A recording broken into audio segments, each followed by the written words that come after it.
Throughout The Hobbit and The Lord of the Rings, we are given dates of important events. For instance, we know that the Fellowship sets out from Rivendell on December 25th, and we know that the One Ring is destroyed on March 25th. But we also find features unique to Middle-earth, like each month having 30 days, and holidays existing outside the calendar, such as Yule, the closest thing one might find to both our Christmas and New Year's. Today on Nerd of the Rings, we cover Yule in Middle-earth. In total, there are 5 different calendars used either by different races or in different ages in the history of Middle-earth. While we will cover each in a future video, today we will focus on Yule, the midwinter festival marking the end of one year and the beginning of the next. We find it celebrated by the hobbits of the Shire, though others would celebrate or at least be familiar with the custom as well. Yule gets a small mention toward the end of The Hobbit, as Gandalf and Bilbo begin their journey back from their great adventure. By midwinter, Gandalf and Bilbo had come all the way back, along both edges of the forest, to the doors of Beorn's house. And there for a while they both stayed. Yuletide was warm and merry there, and men came from far and wide to feast at Beorn's bidding. The goblins of the Misty Mountains were now few and terrified, and hidden in the deepest holes they could find, and the wargs had vanished from the woods, so that men went abroad without fear. While we don't have any further details of this warm and merry gathering to celebrate the Yule days in the home of Beorn, we can look to the earlier pages of The Hobbit for what a meal was like in the home of the great skin changer. Beorn clapped his hands, and in trotted 4 beautiful white ponies and several large, long-bodied gray dogs. Beorn said something to them in a queer language like animal noises turned into talk. They went out again and soon came back carrying torches in their mouths, which they lit at the fire and stuck in low brackets on the pillars of the hall, about the central hearth. The dogs could stand on their hind legs when they wished, and carried things with their forefeet. Quickly they got out boards and trestles from the side walls and set them up near the fire. Then baa, baa, baa was heard, and in came snow-white sheep, led by a large coal-black ram. One bore a white cloth embroidered at the edges with figures of animals. Others bore on their broad backs trays with bowls and platters and knives and wooden spoons, which the dogs took and quickly laid on the trestle tables. These were very low enough even for Bilbo to sit at comfortably. Beside them, a pony pushed 2 low-seated benches with wide rush bottoms and little short, thick legs for Gandalf and Thorin, while at the far end, he put Beorn's big black chair of the same sort, in which he sat with his great legs stuck far out under the table.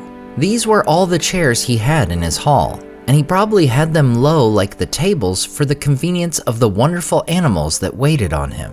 What did the rest sit on? They were not forgotten. The other ponies came in rolling round drum-shaped section of logs, smoothed and polished, and low enough even for Bilbo. So soon they were all seated at Beorn's table, and the hall had not seen such a gathering for many a year. Clearly, a feast in the home of Beorn is unlike any other in Middle-earth, so we can just imagine how great this Yule gathering was. As for the dates of Yule, the 2-day period would fall outside the normal calendar. For the Shire calendar, which somewhat closely translates to our own, has 12 months with 30 days.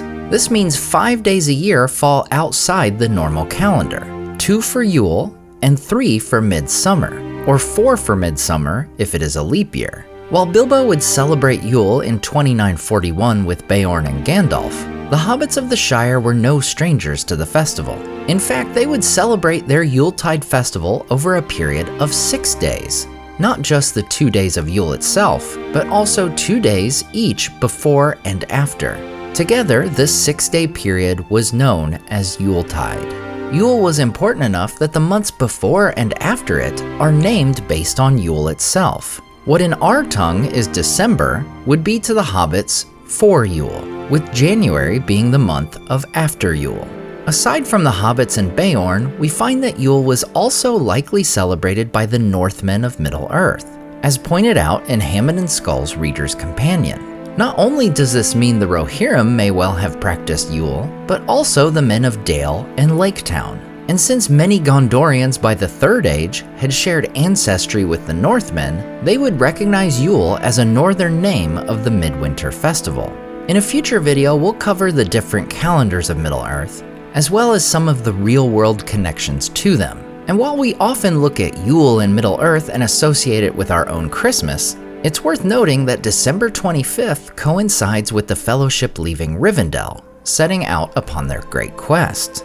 Meanwhile, the ring's destruction falls on March 25th, which on its surface may not seem significant until you realize that this is believed to be the actual date of Jesus' death. This is yet another instance of the text giving us a glimpse into Tolkien's faith. Now, as we celebrate another year of diving into Tolkien's world, I wish you all a wonderful Christmas, a happy New Year, and a Yuletide filled with family, friends, and animals bringing you food as you sit in an oversized chair fit for a Beorning. As always, I want to say a huge thank you to all my Patreon and YouTube supporters who make this channel possible. Tom DeBombadil19, Lissamy the Cinda, Rabbi Rob Thomas, Charles Leisure, CCDC Red Team, Joe Tepper, The Mighty Mim, Andrew Carlisle, Leo Vittori, Sky Carcass, Slide Belts, Dane Ragnarsson, Berto Berg, Graham Derricott, The Dark-Haired One, Wyland, Micah Wu, and Debbie. If you enjoyed the artwork in this video, check out the artists in the description to purchase prints of their great work for yourself. Thanks so much for watching, and we'll see you next time on Nerd of the Rings.